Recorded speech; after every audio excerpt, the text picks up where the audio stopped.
Hi, I'm Michael Tucker, and besides being one of the co-founders of Finite Films, I was also the visual effects supervisor in a lot of shots, so I'm going to talk through some of the visual effects shots. So this was a shot that we did for Anamnesis. The original shot, you can see the green screen was not very good, so we had to fix the outside of the frame to make it to work ultimately, so there really was no reason to have a green screen in there. This shot was complicated, so Dan is here walking down a hallway which we put the green screen behind. We took out the whole hallway basically, so it was just Dan, and then we replaced it with the kitchen background that we had to color correct to match the hallway, put the hallway back in, and then added the sort of glowing eternity creeping effect is what we called it. And so with all those elements together, that's what this shot looks like. So the next shot is Mallory and Dan. This whole scene we shot against a green screen. So the floor is real, but she's against a green screen. So on the set in the copy shop, they filmed a background plate. So that's the color correction pass. We take out the green screen, that's the background plate, and then we add the eternity creeping effect again, which took a long time to figure out exactly the right tone. And then we put it all together, and that's how we did that shot. This was a fun shot. David Sims did all the compositing for this shot. So we filmed Shoshona falling. We shot the bookcase falling by itself, and then David Sims composited the bookcase on top, and then added the shake in, and that's how we did that shot. This is an example of shot stabilization. So this shot was originally filmed and it was very shaky because it was a complicated move. But in After Effects, you can have it look and analyze the shot and sort of stabilize everything. So that is the original shaky shot. And then with stabilization applied, you can see on the bottom, it's much smoother. And it just stops it from being distracting, basically. So now moving on to Lovebound, this was a fun thing. So this was shot against a green screen. They drove around, got background plates of streets. Shot against a green screen, take the green screen out, replace it with reflections on the car, put it all together, and that's how we did that shot. This shot was complicated because on set, it was supposed to be played backwards and the characters were supposed to walk in, but then I decided to use the footage backwards. It's complicated. But basically, I had to replace the shadows with shadows that made sense for the characters to be standing there because they were in the wrong place in the actual footage.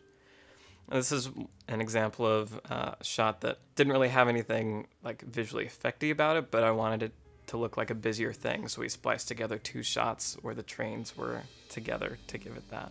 This was fun. Stealing Time had a lot of, Dan talking to Dan stuff. So that's, green screen behind one Dan looking at a pen for an eye line so he has something to look at, and then splicing those together. And then sort of the same thing with this. This is a shot of Dan talking to Dan, and there's even a little rack focus in there. And so the two Dans are separate elements. So there's the background shot of Dan standing, walking back and forth, looking at this tripod for an eye line. Take out the tripod, then shoot another shot of Dan against a green screen, remove the green screen, composite them together, and that's how we did that shot and a lot of the Dan shots. So this is a sequence from Christie Corollary where scientists had to blip in and out. So we shot Greg and Michelle done against a green screen, composited them into this picture we found of the LHC, the collider, Large Hadron Collider, and then just sort of animated blipping in and out. This shot is one of the hardest shots that has ever been done. David Sims and Alex Cayeros did all the hard work on this. So Michelle shot against a green screen so we can put her in there, but Addie and Mikey are not shot against a green screen. So Alex and David had to trace over every part of them, even Addie's hair, as you can see, frame by frame. There's probably 30, 40, 50, 100 frames maybe, where they had to go over frame by frame so that Michelle could appear behind them. And then we added a little blur there to sell it. This is another frame, another shot where frame by frame things had to happen. So Mikey shot just jumping by himself. And then the body was shot separately, he's put in, but then he's on top of the Mikey layer, so David and Alex had to frame by frame draw around just Mikey's feet to separate that layer so that his feet appear in front of the body. It's a very labor-intensive kind of shot.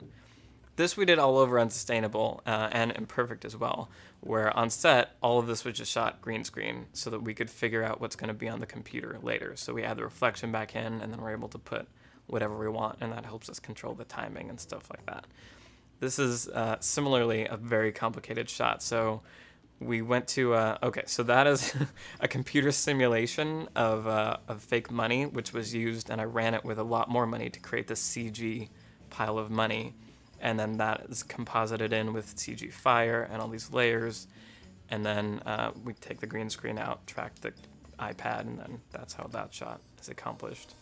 This shot from Defenseless. This one's pretty straightforward.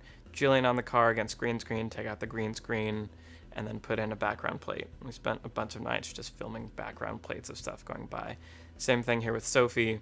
This one shot we didn't want to do in actual streets because she had a gun, so we shot it against green screen, added CG glass, and composited it all together. And then this, the very epic tearing Garrett apart shot, is probably the hardest shot that we did this past year.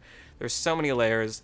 Garrett and Max and Sophie were all shot separately. None of them were shot against a green screen, so I had to rotoscope out frame by frame their entire outlines for the whole shot, add in fake shadows, and then come up with this disintegrating effect, add in the particles, add in reflections, glow, and finally the CG rain, and bring it all together.